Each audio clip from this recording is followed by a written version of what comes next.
இல்ல இருக்கலாம். சிவகார்த்திகேயன் ரசிகர்கள் அதை செய்யலாம். சிவகார்த்திகேயன் செஞ்சதை நம்ம வந்து எந்த காலத்திலையும் அதை ப்ளேம் பண்ண முடியாது.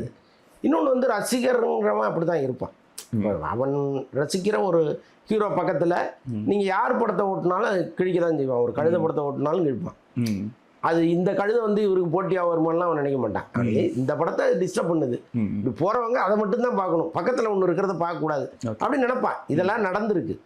ஒன்றும் இல்லை, நீங்கள் கில்லி படம் வரும்பொழுது விஜய் கட் அவுட் பக்கத்தில் திரிஷா கட் அவுட் வச்சுட்டாங்க. திரிஷா கட் அவுட்டே அடிச்சு கிழிச்சு போஸ்டர்லாம் அடிச்சு அவ்வளோ ரகலை பண்ணாங்க. அந்த படத்தோட ஹீரோயின் அவங்க, அந்த படத்தோட ஹீரோயின் அவங்க. அதுக்கு அவ்வளோ பஞ்சாயத்து நடந்துச்சு. அந்த ரசிகர் மன்ற தலைவி போய் போலீஸ் ஸ்டேஷனில் கம்ப்ளைண்ட் பண்ணாங்க. இந்த மாதிரி ரசிகர்கள் வந்து எங்கள் தலைவி போட்டோலாம் அடிச்சு உடைக்கிறாங்கன்ட்டு. அவங்களுக்குள்ள அவ்வளோ பெரிய நட்பு இருக்கு. அது புரியாமங்க. கிட்டத்தட்ட அந்த மாதிரி தான் இது. சிவகார்த்திகேயன் வந்து ஒரு காலத்திலையும் பாலாவை தப்பாக நினைக்க போகிறதில்ல, நமக்கு போட்டின்னு நினைக்க போகிறதே கிடையாது.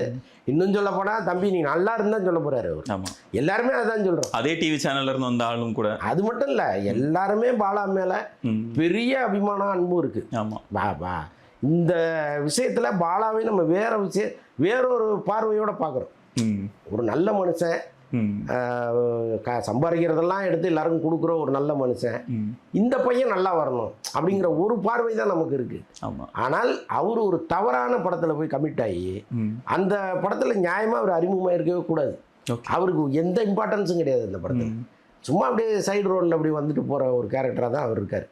உள்ளபடியே அவருக்கு ஒரு நாம் ஜெயிக்கணும் சினிமாவில்ங்கிற எண்ணம் இருந்தால் அவருடைய நலன் விரும்பிகள் யாரையாவது கூப்பிட்டு உட்கார வச்சு இந்த கதையை கொஞ்சம் கேளுங்க, இதில் எனக்கு ஏதாவது இம்பார்ட்டன்ஸ் இருக்கா, நான் இந்த படத்தை பண்ணலாமான்லாம் அட்வைஸ் கேட்டிருக்கோம்.